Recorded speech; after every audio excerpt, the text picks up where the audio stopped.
Hi everyone, it's me, West Coast Mom, and here I am working on a bobble stitch graph. So what it is basically is I've taken a graph, and this one I just happened to find off Pinterest, and it's Westy because, as most of you know, I'm a Westy mom, and I'm turning it into this bobble stitch graph. Bobble stitch is great. It's very pronounced, it's very pixelated, so you can kind of see how it comes out exactly as you see it here. Now bobble stitch is quite thick and heavy, and so I am making a pillow. This is going to cover an existing pillow I have on my sofa. I've never made a bobble stitch blanket before. I think it's a little warm for us here on the West Coast because it doesn't get that cold. And so I thought I would make a bobble stitch pillow because I thought I would like to see how this turned out. My graph is pretty wrinkly because this is the project I travel around with when I'm sitting in the car waiting for my kids, or sitting at music lessons, or sitting at swimming lessons, things like that. When I'm doing a lot of sitting around and waiting, this is what I pull out. So with all the different color changes, I have all my bobbins here. I'll put a link in below for the other video for this where I set up all the bobbins, and you'll see that. Alright, so the premise of the bobble stitch graph is that each square that you see here consists of 4 things. 2 single crochets on the bottom, and on the top the bobble stitch and another single crochet.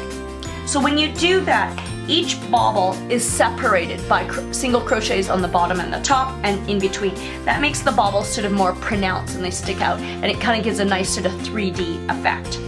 Alright, so for this graph I wanted to add an extra border around of the color. I could have done it as is and just crocheted a border on it, but I thought I would just add an extra bobble border around that and then sort of see how I liked it. So the rule of thumb for a bobble stitch is that you count how many you have across, you times it by 2, and add 1. So you times it by 2 because it's a bobble and a single crochet. You also add 1 because you want a single crochet on each end of the graph so that it kind of is parallel and at least flat, and it's kind of nice. Alright, so for me, I am working right to left on this graph. So when I do the single crochet row, that is where I personally do all the color changes. Some people like to do it on the bobble stitch row. I personally do it that way. So I do all my color, so I single crochet across and I pay attention to the graph and I do all the different color changes that I need to do. On my way back is all the bobble stitches, and I just follow my single crochet row. So I'm always working right to left. I don't do right to left and then left to right and then right to left. I don't alternate, it's always the same way. Alright, so the yarn I am using is Lion brand Heartland, which is my background color, which is this great color. What is it called? I love this color. It's called Grand Canyon. It's nice and neutral because I'm really into neutrals. And it's super soft. For the white and the black and the pink, I am using Red Heart Soft, and I am using a G-hook, which is also known as 4.25. I didn't want to make this super big because it's going to be a pillow. You will see that when you look up bobble stitch, there's different ways of doing it. Some do 3 double crochet, some do 4 double crochet, some do 5 double crochet. Obviously the more you do, the bigger it is. I wanted this small because it's just a pillow, so I didn't want it gigantic, so I am doing a 3 double crochet one. So with the right side facing up, as you can see, I am working on my single crochet row. So I've been following along the graph and doing it, going along. Now since this is a pillow cover, the back doesn't matter because no one's going to see the back, right? Because it's covering pillow. So I've been doing a lot of color carryover and changes, but it doesn't matter because no one's going to see it. I mean, it's not very pretty, obviously. Now if I were to do a blanket, I would probably use way more bobbins, like for basically everything, and make it much cleaner looking. But because this is a pillow, I don't need to do that. So I can get away with that. Alright, so I'm going to enlist the help of a ruler because that makes life easier for my tired old eyes. Alright, and I'm right in here where you can just sort of see at the top there, there's just the color changes. There's no bobbles yet. Alright, so and now everything's double. So when I see 4 white, that's actually only 2. Oh wait, here I am, and I need to do 2 black. So 2 squares of black, which means 4 stitches. I've done 2 already. And I'm going to do 2 more. Now, like all color changes, don't finish the stitch. I've got my 2 loops here because I'm going to go onto white. I have to do 4. Now I'm carrying over the white from back here, and it's going to leave a line in the back, but it doesn't matter because like I said, this particular project is one-sided, so no one's going to see that. So because I have the right side facing me, I'm going to have all my yarn pulled to the back. So what was I going to do again? I'm going to do 4 squares of white, which remember you double because it's a bobble stitch and a space in between. And so I'm actually going to do 8. And I got a piece of the black in this one, so there we go. All right, so I finished my color change. Now I need to do 8 stitches. So that's 1, 2, 3, 4, 5,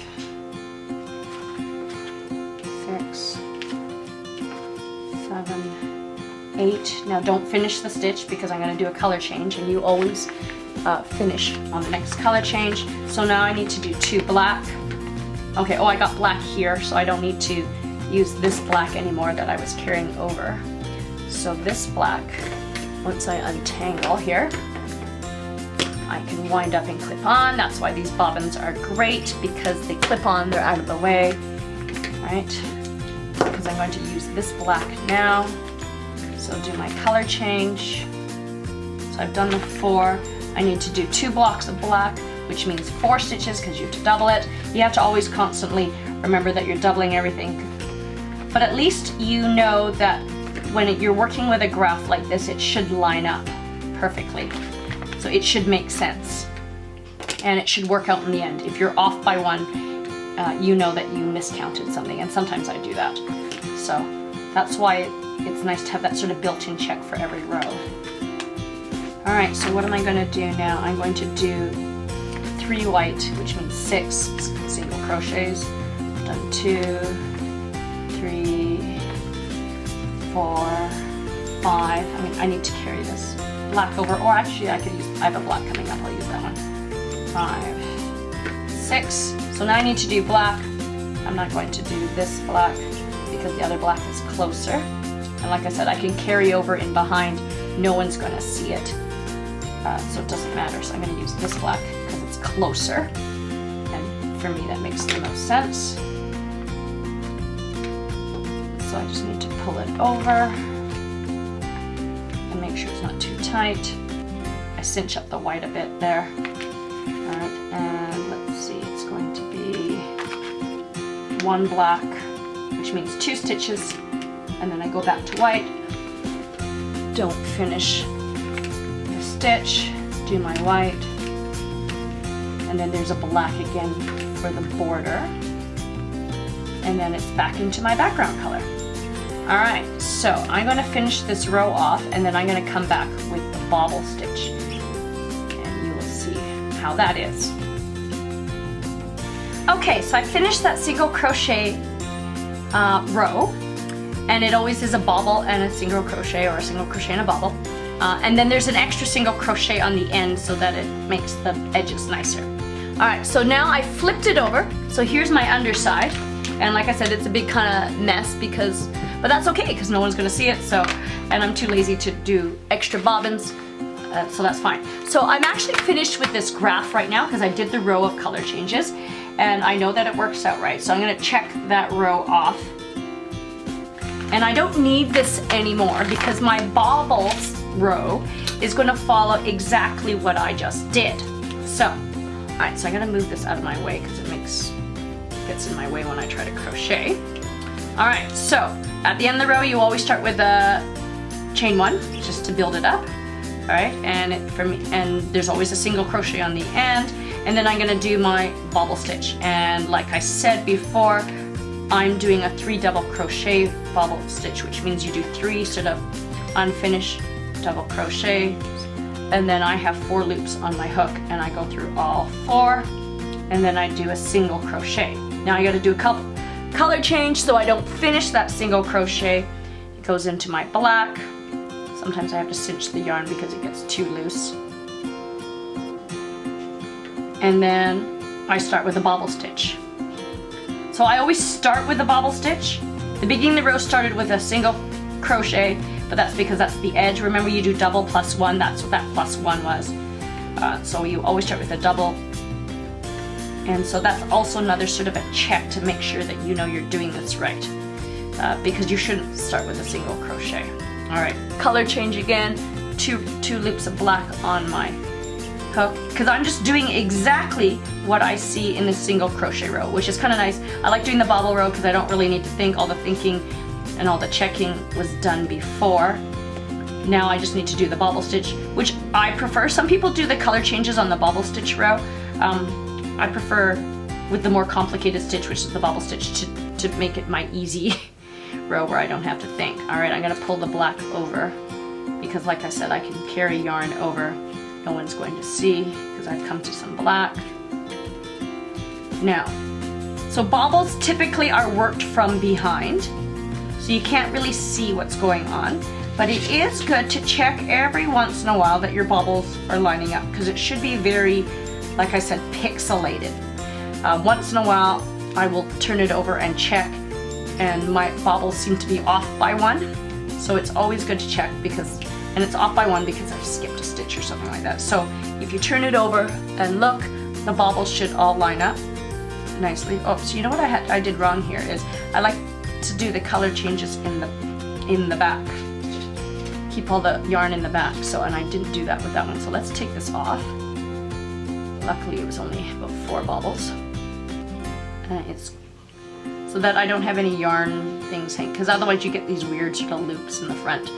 Alright, so let's try this again. So there's that, and I need to do the color change, so I need to move this. I didn't do a bobbin for that because I figured there'd be lots and I could use the skein for that. Alright, there, that's better. Oops, make sure I'm gonna do 2 loops there. So back to my bobble stitch. So it's always good to check to make sure your working yarn is on the wrong side. But I think I mentioned that when I was doing the single crochet row. Now that it's done, I can move this over here out of my way. And so go back to working, pull my working yarn towards the front this time because it's the wrong side. At least it's easy to remember because it's the wrong side versus the right side. Alright, so here I am working my bobble stitches. Like I said, I prefer to do the color changes this on the crochet row because it's easier that and now I can just focus on getting the bobble stitches right. Remember, everything is in groups of 2, so you should never have an odd number. It should always work out evenly, which is a nice sort of check to keep in mind, and then it always works out. Alright, so, and like I said, I'm just carrying the yarn because why not? I mean, I might as well make life a little bit easier for myself. Alright, so now I'm on this white here. I'll do another bobble stitch and then a single crochet, and let's flip it over to take a look now. So right there, see that my bobbles are all lining up and they should be straight. If I skip a stitch, they look askew and they look a little off, and so that's when you need to take it off, because obviously when I've done that, it's because I've skipped a stitch somewhere. So it's nice to see that they all line up nicely. Alright, so I'm just going to continue along this way now. Okay, here I am at the end of my row, just finishing up my last bobble stitch. I've been working along, following my single crochet row, which is great, and I've been checking, flipping it over every once in a while to make sure my bobbles line up, and I've been making sure that all my yarn is pulled to this side, which is the wrong side. Alright, I do a single crochet because I want to do my flip it over now. Alright, so I do another quick check when I'm here. Oh, I forgot to attach this bobbin here. So I'm going to flip it over here. Alright, and what I really like about this bobble stitch is the instant success and the instant gratification, because I can see right away that, you know, it looks like what it's supposed to look like. You know, I see the tail and I see the face coming to be, and it's great. It's exactly what I want. Alright, so that's how I do the bobble stitch, and I like how Like I said, I can see progress right away. It's not that everything's all lined up, because you know, sometimes when I'm crocheting in weird places like the car and the pool, it's easy to skip a stitch or something and then it doesn't line up and you take a peek and it's all, like I said, askew. But it's very, for you A types, this is the perfect project, and I'm a little bit like that too, because it's all orderly and it's all nice and it looks exactly as is. So anyways, that's how I do the bobble stitch. I can't wait to finish this graph up. I haven't decided what I'm going to do on the back yet.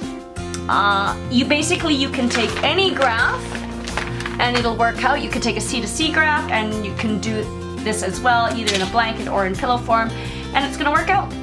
So that is the bobble stitch graph and my pillow of my OSD. I can't wait till it's done. Thanks very much for watching.